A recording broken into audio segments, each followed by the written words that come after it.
आप देख रहे हैं द पब्लिक वर्ल्ड का विशेष कार्यक्रम विदेश में भारत। सुभाष चौधरी का प्रणाम स्वीकार करिए। इस कार्यक्रम में हम बात करेंगे दुनिया के अलग अलग देशों के साथ भारत के कूटनीतिक, रणनीतिक, आर्थिक और तकनीकी संबंधों की। आज के एपिसोड में रूस, चीन, Japan, America, Israel, France, Canada, Australia और नेपाल सहित कई देशों से जुड़ी भारतीय सक्रियता की खबरें हैं। इनके अलावा वैश्विक निवेश और भारतीय विदेश नीति से जुड़ी इंपॉर्टेंट फैक्टर्स पर भी हम चर्चा करेंगे। दोस्तों, दुनिया में भारत की कहानी सिर्फ कूटनीतिक नहीं है।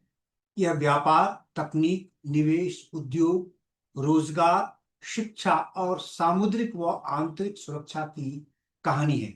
यह बढ़ते पीपल टू पीपल संवाद और सांस्कृतिक आदान प्रदान की कहानी है, जबकि बदलते वैश्विक परिदृश्य के मद्देनजर भारत की बढ़ती भूमिका की कहानी है।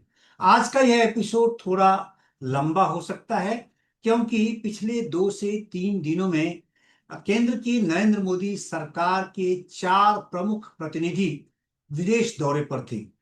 कई महत्वपूर्ण बैठकें हुई हैं। केंद्रीय मंत्रियों व एनएसए की विदेश यात्रा कैसी रही, इस पर आज का फोकस अवश्य रहेगा। तो आइए शुरू करते हैं आज की खबरों का सिलसिला।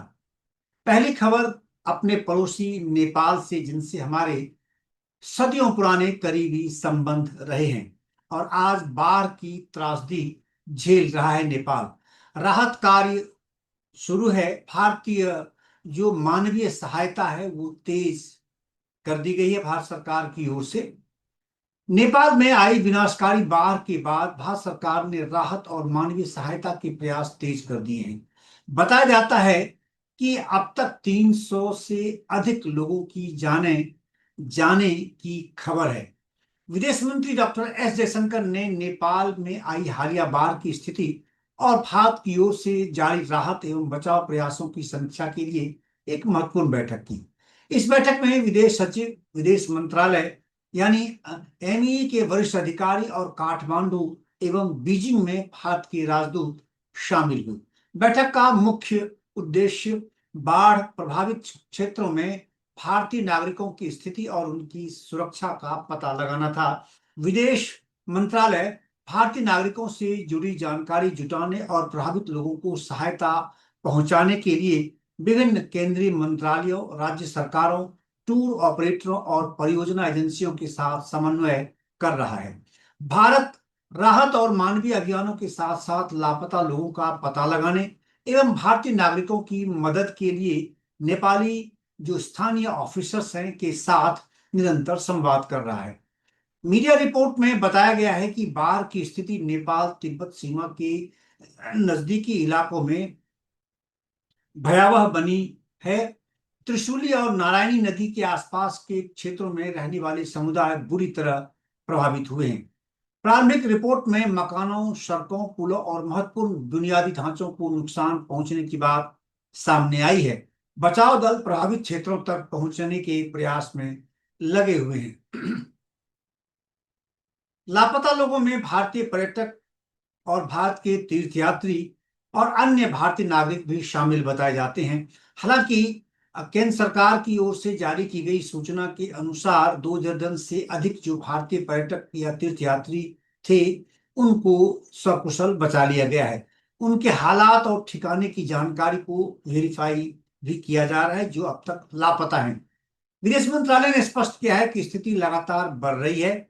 मृतकों तथा लापता लोगों की संख्या के बारे में वहां के अधिकारियों से संपर्क साधा जा रहा है और खासकर मृतकों की संख्या को सत्यापित होने पर ही जारी किया जाएगा। हालांकि अब तक नेपाल सरकार की जो संबंधित प्राधिकरण है उसकी ओर से 300 से अधिक लोगों की मौत होने की पुष्टि की गई है। उधर नेपाल में बाढ़ से प्रभावित लोगों की मदद के लिए भारत ने 10 टन मानवीय सहायता नेपाल को सौंप दी है। विदेश मंत्रालय के प्रवक्ता रणधीर जायसवाल ने कहा कि यह राहत सामग्री नेपाल में भारत के राजदूत नवीन श्रीवास्तव ने वहां के संस्कृति, पर्यटन और नागरिक उड्डयन मंत्री खड़क राज पौडेल को सौंपी है। दूसरी खबर भी नेपाल से ही संबंधित है कि नेपाल में लापता भारतीयों के लिए शशि थरूर, जो कांग्रेस पार्टी के वरिष्ठ सांसद हैं लोकसभा में, उन्होंने चिंता व्यक्त की है और वे स्वयं नेपाल में हैं। नेपाल में भोते कोशी फ्लैश फ्लाइट्स यानी अचानक आई बाढ़ के बीच कांग्रेस नेता और लोकसभा सांसद शशि थरूर ने नेपाल में लापता बताए जा रहे भारतीय नागरिकों को लेकर चिंता जताई है। शशि थरूर ने बताया है कि वह कई कार्यक्रमों में हिस्सा लेने के लिए नेपाल पहुंचे थे, लेकिन अब नेपाल में आई अचानक बाढ़ की स्थिति पर लगातार नजर रख रहे हैं। एक्स पर साझा किए गए अपने बयान में शशि थरूर ने कहा कि 130 से अधिक भारतीयों के लापता होने की सूचना है, ऐसा उनका कहना है, जिनमें कई मलयाली नागरिक भी शामिल हैं। उन्होंने कहा कि उनकी संवेदनाएं उन सभी परिवारों के साथ हैं जो अपने प्रियजनों की खबर का इंतजार कर रहे हैं। शशि थरूर ने बताया कि नेपाल में मौजूद होने के कारण उन्होंने यह मामला काठमांडू में भारत के राजदूत और नेपाल के वरिष्ठ अधिकारियों के सामने उठाया है। उन्होंने कहा कि लापता मलयाली यात्रियों का विवरण नारका रूट्स ने तैयार किया है। नारका रूट्स केरल का एक राज्य, केरल सरकार का एक ऐसा विभाग, एक ऐसी एजेंसी है जो केरल से बाहर यानी या विदेश, भारत से बाहर विदेशों में रहने वाले जो केरल के निवासी हैं उनके कल्याण की बात सोचता है, उनके बारे में उनकी चिंता करता है और उनकी खबर रखता है, और जो भारत में उनके निवासी केरल में रहने वाले जो उनके लोग हैं उसके साथ उनका कोऑर्डिनेशन भी स्थापित कराता है। केरल में हुए परिवार जो नेपाल गए और अपने रिश्तेदारों से संपर्क नहीं कर पा रहे हैं, उनके लिए हेल्पलाइन भी जारी किए गए हैं। केरल मुख्यमंत्री कार्यालय की जो 2 हेल्पलाइन नंबर है, मैं उसकी जानकारी आपको देते चलूं। 9447118844, 9747132147। और काठमांडू स्थित जो भारतीय दूतावास है वहां से भी 2 हेल्पलाइन नंबर जारी किए गए हैं। वो मैं आपको बताता हूँ। 977985131680 और दूसरा नंबर है 979709107500। तो भारतीय दूतावास के दोनों नंबरों पर जो हैं, इस पर व्हाट्सएप की भी व्यवस्था है, इस पर भी लोग अपना मैसेज करके जानकारी ले सकते हैं। और शशि थरूर ने भी अपने थरूर ऑफिस को टैग करने की अपील की है, अगर आपको किसी प्रकार की जानकारी चाहिए या सहायता चाहिए तो इसको लेकर के उन्होंने ये बातें कही हैं। और अब चलते हैं कनाडा की ओर। भारत कनाडा डिजिटल पेमेंट सहयोग पर वित्त मंत्री निर्मला सीतारमन की बातचीत हुई है। केंद्रीय वित्त और कॉर्पोरेट मामलों की मंत्री निर्मला सीतारमन ने टोरंटो में पेमेंट्स कनाडा की अध्यक्ष और मुख्य कार्यकारी अधिकारी सुसान हॉकिंस से मुलाकात की। बैठक में भारत और डिजिटल पेमेंट्स इकोसिस्टम्स, वित्तीय तकनीक और सीमा पार डिजिटल भुगतान के क्षेत्र में भारत कनाडा सहयोग की संभावनाओं पर चर्चा हुई। निर्मला सीतारमन ने भारत के वैश्विक स्तर पर पहचाने जाने वाले डिजिटल पेमेंट्स ढांचे पर प्रकाश डाला, उसके बारे में जानकारी दी। उन्होंने कहा कि भारत का डिजिटल पेमेंट सिस्टम एक मजबूत बैंकिंग प्रणाली, डिजिटल पब्लिक इंफ्रास्ट्रक्चर और यूनिफाइड पेमेंट्स इंटरफेस यानी यूपीआई पर आधारित है। इन प्रणालियों ने देश के नागरिकों के लिए सुरक्षित, बड़े पैमाने पर इस्तेमाल योग्य और समावेशी वित्तीय सेवाओं को संभव बनाया है। वित्त मंत्री ने बताया कि भारत और कनाडा के बीच मजबूत आर्थिक तथा लोगों के बीच संबंध है। दोनों देशों के बीच बड़ी मात्रा में रेमिटेंस यानी धन का, राशियों का आदान प्रदान होता है। इसलिए भारत और कनाडा के बीच सीमा पार डिजिटल पेमेंट कनेक्टिविटी विशेष रूप से महत्वपूर्ण हो जाती है। कनाडा एक ऐसा देश है जहां भारत के बहुतायत में नागरिक रहते हैं, चाहे वह व्यावसायिक दृष्टि से, औद्योगिक दृष्टि से, या फिर वहां के परमानेंट रेजिडेंट बन गए हैं, लंबे समय से पीढ़ी दर पीढ़ी लोग वहां रह रहे हैं भारत से। और बड़ी संख्या में कनाडा की यूनिवर्सिटीज में, वहां के कॉलेजेस में पढ़ने वाले भारतीय छात्र भी हैं और प्रतिवर्ष वहां भारत के छात्र बड़ी संख्या में पढ़ने के लिए जाते हैं। दोनों देशों की भुगतान प्रणालियों के बीच बेहतर इंटर ऑपरेबिलिटी से कारोबारियों, कर्मचारियों, छात्रों और परिवारों के लिए तेज, अधिक प्रभावी और आसान वित्तीय लेन देन संभव हो सकते हैं, ऐसा वित्त मंत्री निर्मला सीतारमन का कहना था। बैठक में निर्मला सीतारमन ने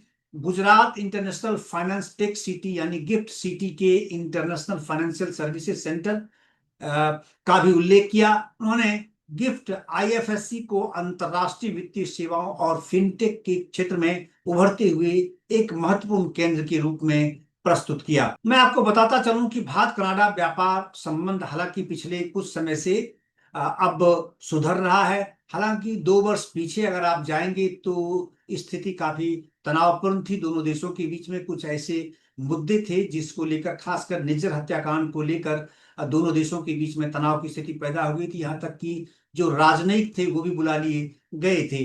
तो विदेश मंत्रालय के अनुसार वर्ष 2024 में भारत और कनाडा के बीच वस्तुओं का द्विपक्षीय व्यापार लगभग 13.32 अरब कनाडाई डॉलर रहा है, यानी ये काफी अब बढ़ रहा है। वहीं दोनों देशों के बीच सेवाओं का व्यापार लगभग 19.61 अरब कनाडाई डॉलर का था।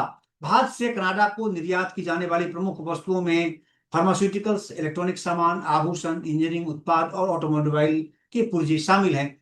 कनाडा से भारत को निर्यात की जाने वाली प्रमुख वस्तुओं में खनिज, दालें, पोटाश, लकड़ी का पल्प और स्क्रैप मेटल शामिल हैं। दोनों देशों ने अपने आर्थिक संबंधों को और मजबूत करने की दिशा में भी कदम हाल में उठाए हैं, क्योंकि प्रधानमंत्री नरेंद्र मोदी और कनाडा के जो प्रधानमंत्री हैं उनके बीच में बातचीत हुई है और एक अच्छा तालमेल दिखने लगा है।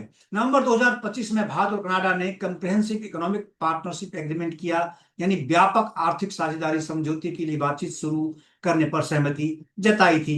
इसका उद्देश्य वर्ष 2030 तक द्विपक्षीय व्यापार को 50 अरब अमेरिकी डॉलर तक पहुंचाना है। निर्मला सीतारमन और सुसान हॉकिंस के बीच हुई बातचीत से यह स्पष्ट होता है कि भारत कनाडा आर्थिक संबंधों में डिजिटल वित्त, फिनटेक, सीमा पार भुगतान और अंतर्राष्ट्रीय वित्तीय सेवाओं का महत्वपूर्ण जो महत्व है वो लगातार बढ़ रहा है। अब चलते हैं जापान की ओर। जापान हमारा प्रमुख व्यापारिक संबंध वाला देश है, स्ट्रेटेजिक पार्टनर भी हमारा है और विभिन्न क्षेत्रों में हमारा उस देश के साथ बहुत ही गहरा संबंध है, वर्षों से, कई दशकों से। तो जापान की कंपनी ROHM के साथ सेमीकंडक्टर सहयोग पर केंद्रीय मंत्री पीयूष गोयल ने चर्चा की है। केंद्रीय वाणिज्य और उद्योग मंत्री पीयूष गोयल कई दिनों से जापान में हैं और जापान के ओसाका में उन्होंने ROHM कंपनी लिमिटेड के अध्यक्ष और मुख्य कार्यकारी अधिकारी कात्सुमी आजुमा के साथ उनके नेतृत्व में उनके प्रतिनिधिमंडल के साथ मुलाकात की। बैठक में भारत और जापान के बीच सेमीकंडक्टर तथा इलेक्ट्रॉनिक कंपोनेंट्स के निर्माण में सहयोग को और मजबूत करने की संभावनाओं पर चर्चा हुई। बातचीत में दोनों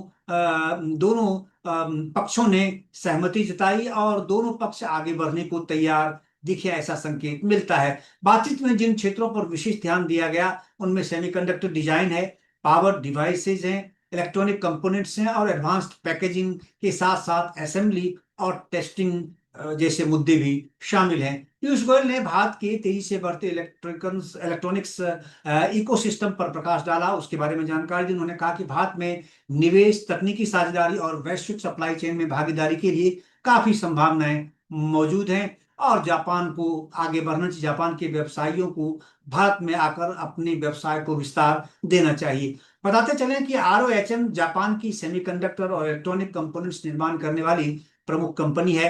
भारत में ROHM की एक सहायक कंपनी है जो बिक्री, तकनीकी सहायता और ग्राहकों के साथ संपर्क का काम करती है। कंपनी भारत की ऑटोमोटिव, औद्योगिक ऊर्जा और इलेक्ट्रॉनिक्स क्षेत्रों पर अपना ध्यान बढ़ा रही है। विशेष रूप से पावर और एनालॉग सेमीकंडक्टर सॉल्यूशंस के क्षेत्र में ROHM की रुचि बढ़ी है। ROHM ने भारत की कंपनियों के साथ सेमीकंडक्टर निर्माण और सप्लाई चेन से जुड़े अवसरों को तलाशने के लिए साझेदारी भी की है। ROHM और टाटा इलेक्ट्रॉनिक्स के बीच सहयोग हुआ है। ROHM और टाटा इलेक्ट्रॉनिक्स के बीच जो सहयोग है उसमें भारत में पावर सेमीकंडक्टर के निर्माण के लिए एक मैन्युफैक्चरिंग फ्रेमवर्क विकसित करने की योजना शामिल है। इसमें ऑटोमोटिव ग्रेड के सिलिकॉन और मॉसफेट की असेंबली और टेस्टिंग भी शामिल है। दोनों कंपनियां एडवांस्ड पैकेजिंग तकनीकों तथा घरेलू और अंतर्राष्ट्रीय बाजारों के लिए संयुक्त मार्केटिंग की संभावनाओं पर भी काम कर रही है। दूसरी तरफ सूची सेमिकॉन के साथ भी साझेदारी है। एक अन्य महत्वपूर्ण घटनाक्रम में ROHM ने सूची सेमिकॉन के साथ रणनीतिक मैन्युफैक्चरिंग साझेदारी की है। इस साझेदारी के तहत पावर डिवाइसेज और इंटीग्रेटेड सर्किट उत्पादों की बैक एंड सेमीकंडक्टर प्रक्रियाओं का मूल्यांकन किया जाएगा। इन प्रक्रियाओं में असेंबली और टेस्टिंग शामिल है। इस साझेदारी का उद्देश्य भारत में तैयार किए गए जाने वाले सेमीकंडक्टर पैकेजों की रेंज को भी बढ़ाना है। ये सभी पहल भारत के बढ़ते सेमीकंडक्टर इकोसिस्टम में आरओएचएम की भागीदारी को दर्शाती है। और अब भारत जर्मनी के रणनीतिक संबंधों की। भारत जर्मनी रणनीतिक संबंधों को नई दिशा मिलने के आसार हैं। जर्मन सांसद और सीडीयू सीएसयू के विदेश नीति प्रवक्ता जुर्गेन हार्डट ने एक अंतर्राष्ट्रीय टेलीविजन कार्यक्रम में भारत और जर्मनी के बीच बढ़ते रणनीतिक संबंधों पर चर्चा की है। उन्होंने बताया कि तेजी से बदलते वैश्विक माहौल में भारत जर्मनी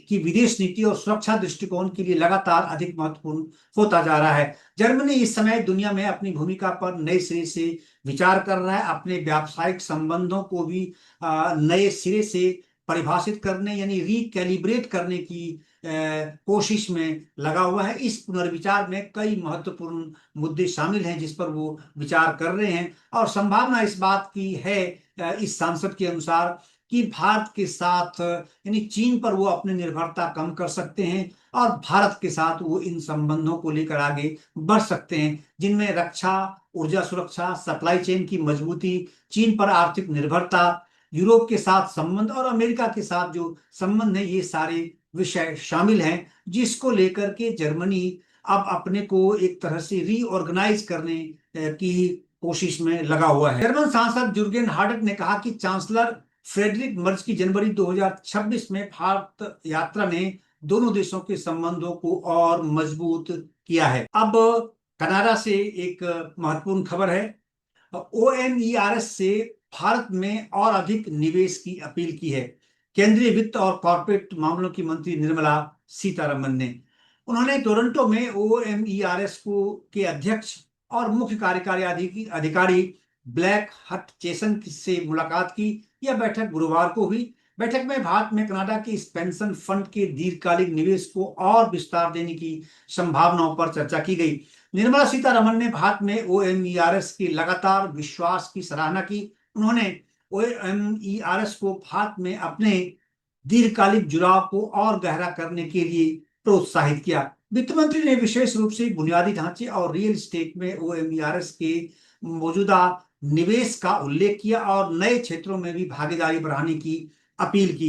बैठक में भारत की तेज आर्थिक वृद्धि, बढ़ते मध्यम वर्ग और देश की बुनियादी ढांचे से जुड़ी आवश्यकताओं के आधार पर निवेश के अवसरों पर चर्चा हुई। निवेश के लिए जिन प्रमुख क्षेत्रों की पहचान की गई उनमें परिवहन, पावर ट्रांसमिशन, नवीकरणीय ऊर्जा जो रिन्यूएबल एनर्जी है, शहरी बुनियादी ढांचा, लॉजिस्टिक्स और रियल एस्टेट शामिल है। बैठक निर्मला सीतारमन ने भारत के निवेश अनुकूल नीतिगत वातावरण पर प्रकाश डाला। उन्होंने कहा कि देश में कर संबंधी अधिक निश्चितता और लगातार जारी सुधार निवेशकों के लिए महत्वपूर्ण अवसर पैदा कर रहे हैं। बैठक में भारत में ओएमईआरएस की मौजूदगी को मजबूत करने और बुनियादी ढांचे तथा रियल एस्टेट से आगे उसके निवेश का विस्तार करने की संभावनाओं पर भी विचार विमर्श किया गया। और अब बहुत ही महत्वपूर्ण खबर है रूस से, क्योंकि रूस हमारा बहुत ही करीबी मित्र है, स्ट्रेटेजिक पार्टनर है, व्यावसायिक पार्टनर है, औद्योगिक पार्टनर भी हमारा है और पीपल टू पीपल कांटेक्ट के मामले में भी दुनिया के अन्य देशों से बेहतर स्थिति में बेहतर संबंध हमारा रूस के साथ है। तो रूस में के मॉस्को में जो राजधानी रूस की है वहां के राष्ट्रपति पुतिन से मिले हमारे विदेश मंत्री डॉक्टर एस जयशंकर। विदेश मंत्री डॉक्टर एस जयशंकर ने मॉस्को में रूस के राष्ट्रपति व्लादिमीर पुतिन से मुलाकात की और प्रधानमंत्री नरेंद्र मोदी का व्यक्तिगत संदेश उन्हें सौंपा। यह मुलाकात ऐसे समय हुई जब भारत और रूस अपने दीर्घकालिक रणनीतिक संबंधों को और मजबूत करने की दिशा में आगे बढ़ रहे हैं। इस बैठक के दौरान जयशंकर ने राष्ट्रपति पुतिन को भारत रूस अंतर सरकारी आयोग जो आईजीसी टीईसी की 27वीं बैठक में हुई चर्चाओं की जानकारी दी।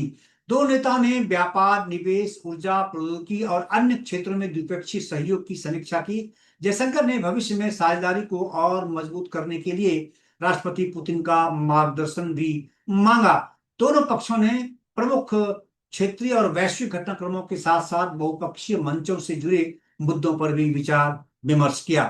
अब क्योंकि ये ब्रिक्स शिखर सम्मेलन से ठीक पहले हमारे विदेश मंत्री का रूस दौरा था, ब्रिक्स शिखर सम्मेलन से ठीक पहले विदेश मंत्री एस जयशंकर का रूस दौरा है, तो इसलिए भी ये बहुत महत्वपूर्ण माना जा रहा है। तो मुलाकात का महत्व आगामी ब्रिक्स समिट 2026 के मद्देनजर और बढ़ जाता है, जिसके मेजबानी भारत द्वारा नई दिल्ली में की जाने की उम्मीद है। रूस के राष्ट्रपति पुतिन के इस शिखर सम्मेलन में भारत आने की प्रबल संभावना है। ऐसे में प्रधानमंत्री मोदी और पुतिन की संभावित द्विपक्षीय मुलाकात में दोनों देशों के संबंधों के साथ क्षेत्रीय और अंतर्राष्ट्रीय मुद्दों पर चर्चा हो सकती है। दोनों पक्ष नई पहलों और समझौतों के जरिए द्विपक्षीय साझेदारी को अगले चरण में ले जाने पर भी विचार कर सकते हैं। इससे पहले विदेश मंत्री ने वहां की विदेश मंत्री लावरोव से भी व्यापक बातचीत की और उनसे मुलाकात में द्विपक्षीय सहयोग, क्षेत्रीय संकट, वैश्विक चुनौतियों और बहुपक्षीय मुद्दों पर बातचीत हुई। और यह वार्ता भारत रूस अंतर सरकारी आयोग की 27वीं बैठक के बाद हुई, जिसकी सह अध्यक्षता जयशंकर और रूस के प्रथम उप प्रधानमंत्री डेनिस मंतुरोव ने की है। बैठक में व्यापार, निवेश, ऊर्जा, उर्वरक, परमाणु सहयोग, कनेक्टिविटी, प्रौद्योगिकी, अंतरिक्ष और मोबिलिटी जैसे क्षेत्रों पर विशेष चर्चा हुई। जयशंकर ने आर्थिक संबंधों में ठोस परिणाम, बेहतर क्रियान्वयन और उद्योग केंद्रित नीतिगत व्यवस्था की आवश्यकता पर भी जोर दिया। अब चलते हैं भारत के एक और बहुत ही प्रमुख पड़ोसी देश चीन की ओर, जहां हमारे NSA national security advisor Ajit Doval पहुंचे हुए थे और वहां उन्होंने चीन के उपराष्ट्रपति हान जेंग के साथ मुलाकात की और उनके साथ एक महत्वपूर्ण बैठक भी की है, द्विपक्षीय वार्ता भी की है। जाहिर है वार्ता का जो मुख्य मुद्दा था वो सीमा शांति को लेकर था।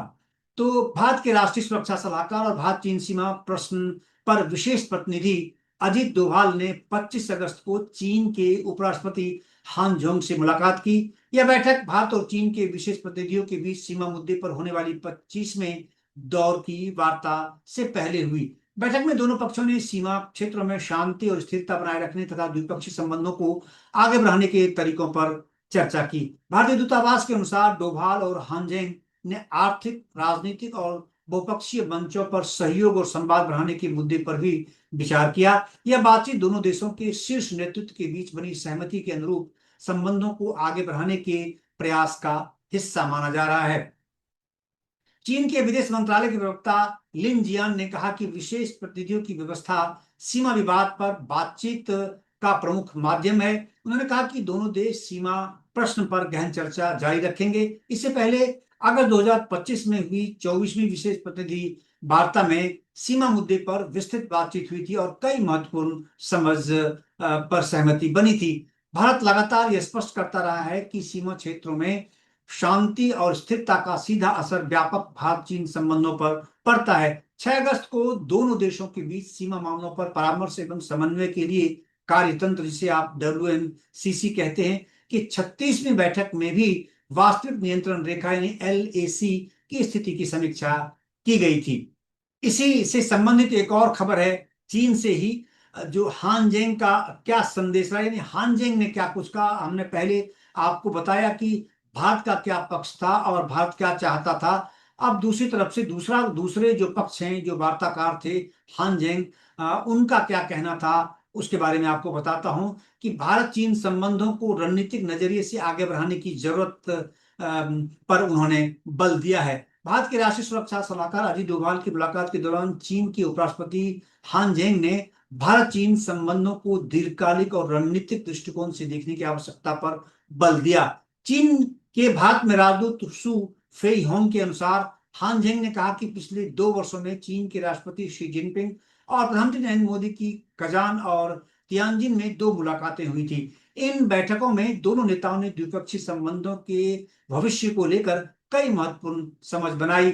चीनी पक्ष के मुताबिक इन उच्च स्तरीय संपर्कों से भारत चीन संबंधों में सुधार और स्थिरता की प्रक्रिया को गति मिली है। हानजेंग ने भारत और चीन को पड़ोसी बड़े विकासशील देशों और प्रमुख उभरती अर्थव्यवस्थाओं के रूप में अपने संबंधों को रणनीतिक और दीर्घकालीन नजरिए से देखने की अपील की है। उन्होंने दोनों देशों के नेतृत्व के बीच बनी समझ को लागू करने, रणनीतिक विश्वास बढ़ाने, सहयोग के नए क्षेत्रों का विस्तार करने और बहुपक्षीय मंचों पर समन्वय मजबूत करने की आवश्यकता बताई। उन्होंने यह भी कहा कि दोनों देशों को अपने मतभेदों का उचित प्रबंध करते हुए संबंधों के स्थिर विकास की दिशा में आगे बढ़ना चाहिए। यह मुलाकात भारत के विशेष प्रतिनिधि डोभाल और चीन के विशेष प्रतिनिधि वांग यी, जो चीन के विदेश मंत्री भी हैं, के बीच सीमा वार्ता से पहले। अब जापान से ही एक और महत्वपूर्ण खबर है व्यावसायिक दृष्टि से।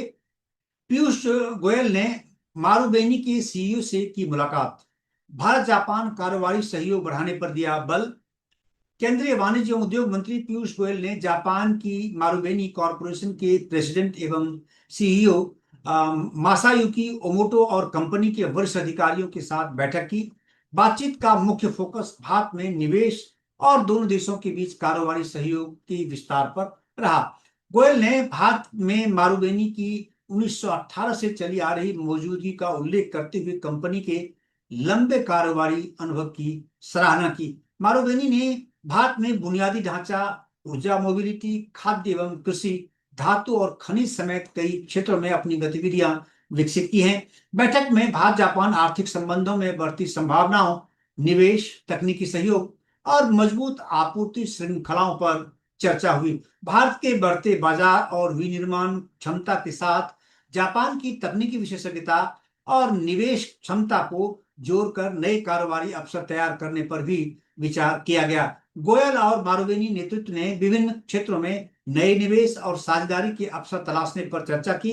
यह बातचीत भारत जापान विशेष रणनीतिक एवं वैश्विक साझेदारी में आर्थिक सहयोग के बढ़ते महत्व को दर्शाती है। अब दुनिया की दूसरे दिशा में चलते हैं, ऑस्ट्रेलिया की ओर। ऑस्ट्रेलिया में भारत के राजदूत नागेंद्र सिंह ने स्कॉट मॉरिसन, जो वहां के पूर्व प्रधानमंत्री हैं, उनसे मुलाकात की है और खासकर प्रधानमंत्री नरेंद्र मोदी और उनके बीच में जो एक जुगलबंदी थी, जो एक बहुत बेहतरीन तालमेल था उनके कार्यकाल के दौरान, उसको याद किया और उन संबंधों पर उनसे चर्चा की।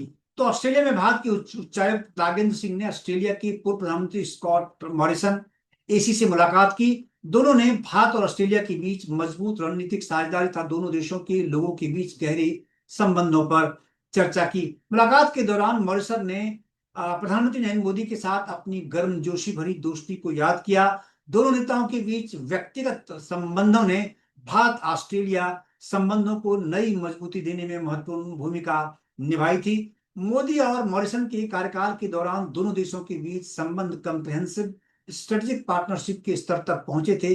दोनों नेताओं की नजदीकी क्वाड सहित कई बहुपक्षीय और द्विपक्षीय मंचों पर भी दिखाई दी थी।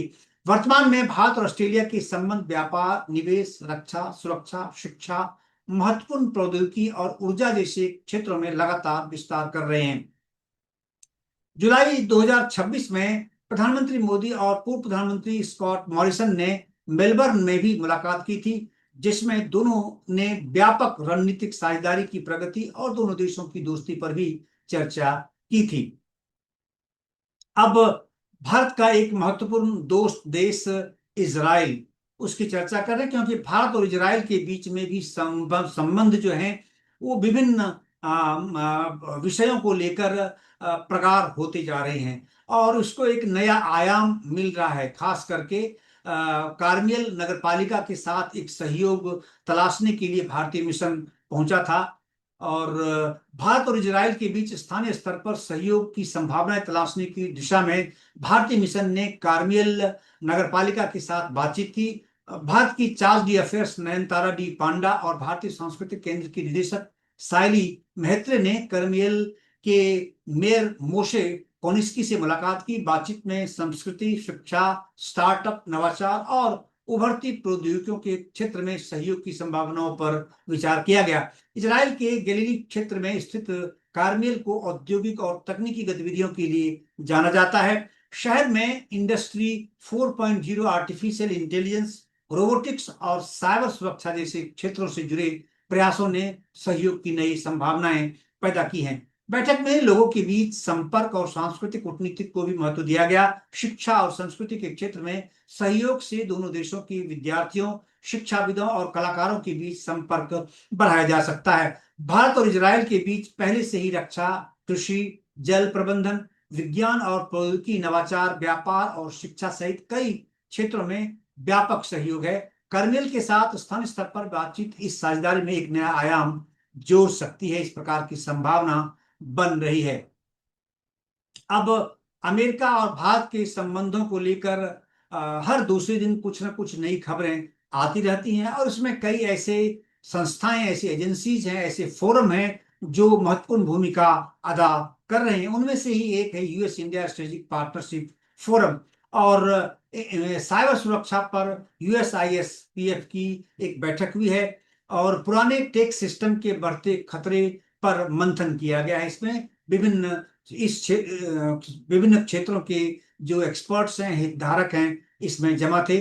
तो US India strategic partnership forum ने cyber resilience and legacy tech systems विषय पर एक बंद कमरे में गोलमेज बैठक आयोजित की। इसमें national security council, secretariat, cyber सुरक्षा विशेषज्ञों, तकनीकी क्षेत्र और उद्योग जगत के प्रतिनिधियों ने हिस्सा लिया। बैठक में पुराने तकनीकी ढांचे और उनसे पैदा होने वाली साइबर सुरक्षा कमजोरियों पर चर्चा की गई। इसमें सिस्को की एपीएसी साइबर सुरक्षा नीति प्रमुख सारा स्लोन तथा यूएसआईएसपीएफ के नॉलेज पार्टनर इकिगिया लॉ के प्रतिनिधि भी शामिल रहे। यह बैठक सरकारी संस्थानों और महत्वपूर्ण सूचना अवसंरचना में टेक्नोलॉजी डेप्थ तथा लीगेसी टेक्नोलॉजी पर केंद्रित यूएसआईएसपीएफ की प्रस्तावित भारत केंद्रित शोध रिपोर्ट की दिशा में एक महत्वपूर्ण कदम मानी जा रही है। और इस संस्था की स्थापना 2017 में हुई थी। यह एक स्वतंत्र, गैर लाभकारी और गैर दलीय संगठन है, जिसका मुख्यालय वाशिंगटन डीसी में है, और भारत तथा अमेरिका में इसकी गतिविधियां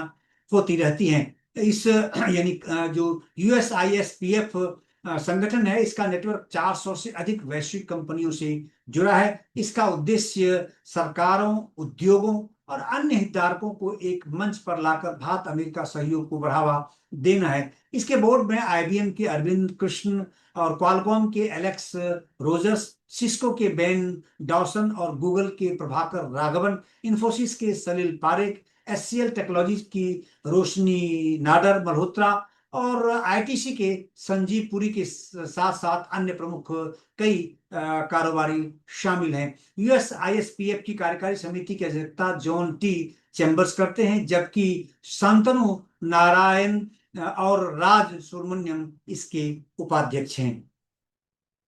अब एक और खबर फिर जापान से, क्योंकि जापान में केंद्रीय मंत्री पीयूष गोयल बने हुए हैं, और वहां लगातार अलग अलग फोरम पर अलग अलग क्षेत्रों के लोगों से मिल रहे हैं।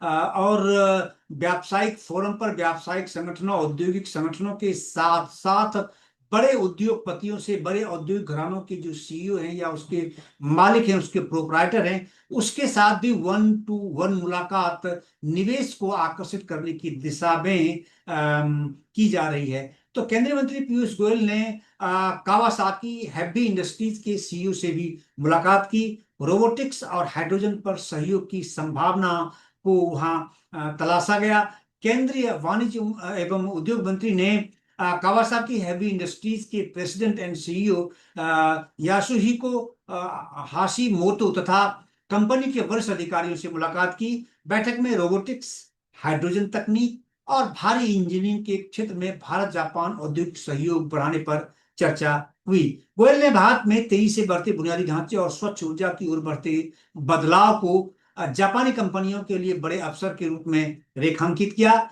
और कावासाकी हैवी इंडस्ट्रीज को परिवहन, ऊर्जा, औद्योगिक उपकरण, एरोस्पेस और उन्नत इंजीनियरिंग के क्षेत्र में विशेषज्ञता हासिल है, इसलिए ये कंपनी भारत में इस क्षेत्र में और अपना विस्तार दे सकती है। कंपनी की हाइड्रोजन तकनीक से जुड़ी क्षमताएं भारत के स्वच्छ हाइड्रोजन पारिस्थितिकी तंत्र के विकास के लिए महत्वपूर्ण साबित हो सकती है। बैठक में रोबोटिक्स और ऑटोमेशन के जरिए भारतीय विनिर्माण क्षेत्र की उत्पादकता बढ़ाने तथा हाइड्रोजन तकनीक के माध्यम से हरित ऊर्जा और डीकार्बोनाइजेशन के लक्ष्यों को आगे बढ़ाने की संभावनाओं पर भी चर्चा की गई। गोयल की यह मुलाकात भारत जापान के बीच प्रौद्योगिकी, निवेश और औद्योगिक सहयोग को नई दिशा देने के प्रयासों का एक अहम हिस्सा है। अब ऑस्ट्रेलिया से फिर एक और खबर है। सिडनी में अवतार फॉर्म्स ऑफ विष्णु, यानी जो सांस्कृतिक गतिविधि है, उसकी भी खबर मैं आपको बताता रहता हूं कि भारत और दूसरे देश के जो लोग हैं आपस में एक कल्चरल एक्सचेंज भी करते हैं, जिससे कि हम एक दूसरे के करीब आते हैं और एक दूसरे को अच्छे से समझते हैं, संबंध और प्रगाढ़ होता है। तो सिडनी में फॉर्म्स ऑफ विष्णु, यानी वो भगवान विष्णु के एक के अवतार जो हैं, उसकी प्रदर्शनी वहां लगाई गई थी। और ऑस्ट्रेलिया में भारत के जो राजदूत नागेंद्र सिंह हैं, वो पहुंचे थे उस प्रदर्शनी का उद्घाटन करने के लिए। और ऑस्ट्रेलिया में भारत के उच्चायुक्त नागेंद्र सिंह अपनी पत्नी प्रज्ञा सिंह के साथ सिडनी स्थित art gallery of New South Wales पहुंचे और अवतार फॉर्म्स ऑफ विष्णु प्रदर्शनी का अवलोकन किया। 20 जून से 5 अक्टूबर 2026 तक चलने वाली इस विशेष प्रदर्शनी में 200 से अधिक कलाकृतियां प्रदर्शित की गई हैं। इनमें मूर्तियां, चित्र, वस्त्र, फोटोग्राफी और समकालीन कला प्रतिष्ठान शामिल है। प्रदर्शनी में भगवान विष्णु के विभिन्न स्वरूपों, विशेष रूप से राम और कृष्ण से जुड़ी कलात्मक परंपराओं को प्रस्तुत किया गया है। इसमें यह भी दिखाया गया है कि दक्षिण और दक्षिण पूर्व एशिया में इन कथाओं ने विभिन्न कला परंपराओं को किस प्रकार प्रभावित किया है। और अब चलते हैं फ्रांस की ओर। पेरिस में CIGRE 2026, यानी भारतीय विद्युत उद्योग ने इस जो जो प्रदर्शनी लगी हुई है व्यावसायिक, उसमें भारतीय विद्युत उद्योग ने दुनिया के सामने अपनी तकनीकी क्षमता का प्रदर्शन किया है। फ्रांस में भारत की counsellor economy and trade doctor Saliya Shah ने पेरिस में आयोजित CIGRE 2026 में Indian electrical and electronics manufacturers association के इंडिया पेविलियन का उद्घाटन किया। और पैलेस डेस कांग्रेस में आयोजित इस अंतरराष्ट्रीय कार्यक्रम में भारतीय कंपनियां विद्युत एवं ऊर्जा क्षेत्र में अपनी तकनीकी क्षमताओं और नवाचारों को प्रदर्शित कर रही है। इंडिया पवेलियन में पावर ट्रांसमिशन एवं डिस्ट्रीब्यूशन उपकरण, ग्रिड तकनीक, विद्युत प्रणालियां, नवीकरणीय ऊर्जा एकीकरण और उन्नत पावर समाधान जैसी क्षमताओं को प्रदर्शित किया जा रहा है। CIGRE यानी international council on large electric systems दुनिया भर के बिजली क्षेत्र के विशेषज्ञों, उपयोगिताओं, निर्माताओं, शोधकर्ताओं और उपयोगकर्ताओं और नीति निर्माताओं को एक मंच प्रदान करता है। भारत की भागीदारी से घरेलू कंपनियों को अंतरराष्ट्रीय खरीदारों, तकनीकी साझेदारों और बिजली क्षेत्र के विशेषज्ञों के साथ संपर्क बढ़ाने का अवसर मिल रहा है। यह मंच मेक इन इंडिया को वैश्विक स्तर पर बढ़ावा देने और भारतीय विद्युत उपकरण उद्योग के निर्यात अवसरों को मजबूत करने में भी मदद कर सकता है। अब विदेशी निवेश को लेकर भारत सरकार बहुत सक्रिय हो चली है, पिछले कुछ दिनों से ऐसा देखने को मिल रहा है। और इसी मामले में केंद्रीय मंत्री हरदीप सिंह पुरी ने बैन एंड कंपनी के चेयरमैन से मुलाकात की और ऊर्जा क्षेत्र में सहयोग पर उनसे चर्चा की। तो केंद्रीय मंत्री हरदीप सिंह पुरी ने बैन एंड कंपनी के चेयरमैन मैनी मैसीडा से मुलाकात कर भारत के तेजी से बदलते ऊर्जा क्षेत्र में सहयोग की संभावनाओं की ओर उन्हें आकर्षित किया, उनसे चर्चा की। बातचीत में ऊर्जा तकनीक, रणनीति और कारोबारी परिवर्तन के क्षेत्र में बैन एंड कंपनी की वैश्विक विशेषज्ञता का उपयोग भारतीय ऊर्जा क्षेत्र की जरूरतों के लिए करने के अवसरों पर विचार किया गया। भारत में ऊर्जा की मांग लगातार बढ़ रही है और देश एक और ऊर्जा सुरक्षा मजबूत करने पर ध्यान दे रहा है, वहीं दूसरी तरफ नवीकरणीय ऊर्जा जो रिन्यूएबल एनर्जी है, चाहे उसमें सोलर एनर्जी है, हाइड्रोजन है या अन्य एनर्जी है, ग्रीन हाइड्रोजन और ऊर्जा दक्षता जैसे क्षेत्रों में निवेश बढ़ा रहा है। तो केंद्रीय मंत्री पुरी ने वैश्विक विशेषज्ञता, नवाचार और रणनीतिक साझेदारी की मदद से भारत के ऊर्जा तंत्र को अधिक लचीला, विविधीकृत और तकनीक आधारित बनाने की संभावनाओं पर बल दिया। बैन कंपनी की ऊर्जा रणनीति, डिजिटल ट्रांसफॉर्मेशन और परिचालन क्षमता से जुड़ी विशेषज्ञता भारतीय ऊर्जा कंपनियों के लिए उपयोगी साबित हो सकती है। और यह बैठक ऐसे समय हुई है जब भारत ऊर्जा क्षेत्र में विदेशी निवेश, उन्नत तकनीक और अंतर्राष्ट्रीय विशेषज्ञता आकर्षित करने के प्रयास में जुटा हुआ है। और इस एपिसोड में एक और ऑस्ट्रेलिया से ही खबर है। नागेंद्र सिंह जो हमारे राजदूत हैं, भारतीय राजदूत हैं ऑस्ट्रेलिया में, उन्होंने TCS ऑस्ट्रेलिया नेतृत्व से बुला, जो TCS भारत की कंपनी है, टाटा कंसल्टेंसी सर्विसेज, उसके जो ऑस्ट्रेलिया में उसके मैनेजमेंट के लोग हैं, बड़े लोग हैं, उनसे उन्होंने मुलाकात की है और डिजिटल सहयोग को बताया भारत ऑस्ट्रेलिया साझेदारी का नया आधार। तो सिडनी में, ऑस्ट्रेलिया में भारत के उच्चायुक्त नगेंद्र सिंह ने टाटा कंसल्टेंसी सर्विसेज ऑस्ट्रेलिया के वरिष्ठ प्रबंधन से मुलाकात की। बैठक में ऑस्ट्रेलिया की डिजिटल अर्थव्यवस्था में टीसीएस के योगदान और भारतीय तकनीकी क्षमताओं की बढ़ती भूमिका पर चर्चा की। टीसीएस ऑस्ट्रेलिया और न्यूजीलैंड में विभिन्न क्षेत्रों की कंपनियों को आईटी इंफ्रास्ट्रक्चर, डिजिटल ट्रांसफॉर्मेशन और तकनीकी समाधान उपलब्ध करा रही है। बैठक में आर्टिफिशियल इंटेलिजेंस, डिजिटल ट्रांसफॉर्मेशन, नवाचार और उन्नत तकनीकी समाधान के क्षेत्र में भारत ऑस्ट्रेलिया सहयोग की बढ़ती संभावनाओं पर भी बल दिया गया और उसके बारे में जो टीसीएस के प्रतिनिधि थे उन्होंने भी अपने अनुभव इस बैठक में साझा किए। भारत और ऑस्ट्रेलिया के बीच तकनीकी सहयोग अब व्यापक रणनीतिक साझेदारी का महत्वपूर्ण हिस्सा बनता जा रहा है। भारतीय आईटी कंपनियां ऑस्ट्रेलियाई व्यवसायों को क्लाउड कंप्यूटिंग, एआई, साइबर सुरक्षा और डेटा एनालिटिक्स जैसी तकनीकों को अपनाने में सहयोग दे रही है। टीसीएस की ऑस्ट्रेलिया में बढ़ती मौजूदगी दोनों देशों के बीच ज्ञान हस्तांतरण, जो नॉलेज ट्रांसफर की बात होती है, रोजगार इन टेक्नोलॉजी ट्रांसफर की बात होती है, एम्प्लॉयमेंट की बात होती है, स्टार्टअप्स और जो कारोबारी संपर्क है को भी मजबूत कर रही है। जो हमारे भारतीय राजदूत है नागेंद्र सिंह की टीसीएस नेतृत्व के साथ बातचीत ने इस बात को एक तरह से रेखांकित किया कि अब जो भारत सरकार है उसके जो राजनयिक प्रतिनिधि हैं वो इस बात को लेकर सक्रिय हो चले हैं कि जो हमारी कंपनियां विदेशों में काम कर रही है, निवेश कर रही है या वहां उन्होंने अपने तंत्र स्थापित किए, एजेंसी स्थापित की, अपनी कंपनी स्थापित की, अपनी कंपनी के ब्रांचेस स्थापित किए हैं, चाहे वो मैन्युफैक्चरिंग हो या फिर सर्विसेज से संबंधित हो, उसको लेकर उनको क्या कुछ भारत सरकार से सहयोग चाहिए उस पर वो चर्चा कर रहे हैं और उनका जो एक तरह से उनका हालचाल जानने की कोशिश कर रहे हैं। ये एक नयापन आया है भारतीय विदेश नीति में, भारत की कूटनीति में, राजनयिक जो नीति है उस गतिविधि में। तो तकनीक और डिजिटल परिवर्तन भारत ऑस्ट्रेलिया संबंधों के नए प्रमुख क्षेत्र बनकर अब उभर रहे हैं, ऐसा देखने को मिल रहा है। तो ये थी आज की 18 महत्वपूर्ण खबरें, जिनमें रूस से लेकर जापान, चीन, न्यूजीलैंड, अमेरिका, फ्रांस से लेकर नेपाल तक भारत के बढ़ते डिप्लोमेटिक और इकोनॉमिक एंगेजमेंट की तस्वीर दिखाई देती है। कहीं भारत स्ट्रेटेजिक पार्टनरशिप को मजबूत कर रहा है, कहीं डिफेंस और मैरीटाइम कॉपरेशन को आगे बढ़ा रहा है, तो कहीं trade, investment, semiconductors, advanced manufacturing और फाइनेंशियल सर्विसेज के नए रास्ते तलाश रहा है। वहीं ग्लोबल प्लेटफॉर्म पर भारत प्राकृतिक आपदा के दौरान सबसे पहले सहायता प्रदान करने वाला देश बनकर उभर रहा है और विदेशों में भारतीय समुदाय तथा भारत से जुड़े ऐतिहासिक स्थलों और स्मृतियों के साथ साथ भारत का इमोशनल और पीपल टू पीपल जो कनेक्शन है उसको भी लगातार मजबूत किया जा रहा है।